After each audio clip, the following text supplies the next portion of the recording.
امام علی علیہ السلام اکثر راتوں کو بیت المال سے کھجور اور آٹا اٹھا کر یتیموں اور مسکینوں کے گھروں میں خود لے جاتے تھے۔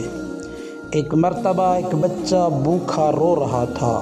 ماں نے کہا، صبر کرو، اللہ ابھی کھانے کا انتظام کر دے گا۔